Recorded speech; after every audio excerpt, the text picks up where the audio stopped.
Eto, mainit na balita. Gilas 3x3 rising star na si Jeric Ahanmisi. Posible nga bang maimbitahan sa Gilas ni Coach Tim dahil sa breakout performance nito sa 3x3 event?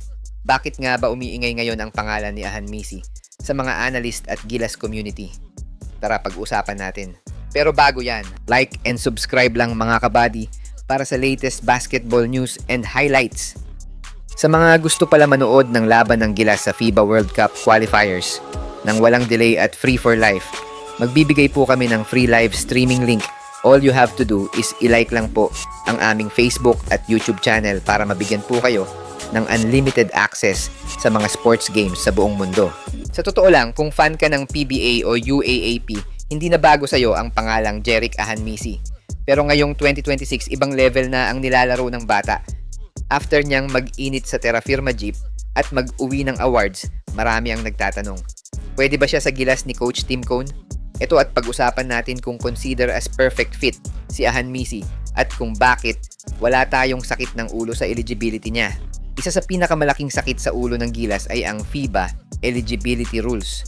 Pero kay Jeric, smooth sailing tayo dahil nakuha niya ang Philippine passport niya noong bata pa siya. Kaya considered siyang local player sa mata ng FIBA. Hindi natin kailangang mag-alala na naturalize ang status niya.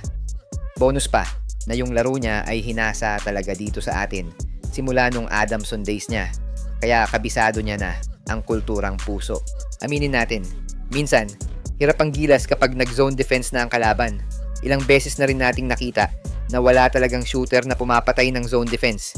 Hindi na kasi gaya ng dati na kahit mag-zone ang kalaban, may shooter na guards ang Gilas gaya ni Alapag, Castro at Tenorio na kayang bumasag sa zone ng kalaban.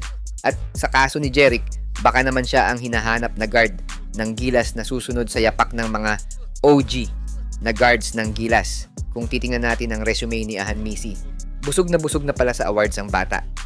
Siya lang naman ang reigning 3-point shootout champion sa PBA. Tapos record holder pa sa back-to-back 4-pointers sa liga. Doon pa lang alam mo na pinanganak na shooter itong si Ahanmisi.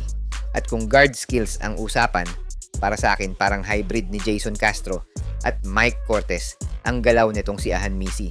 Pero bahala na kayo kung sino para sa inyo ang kahawig ng skills niya.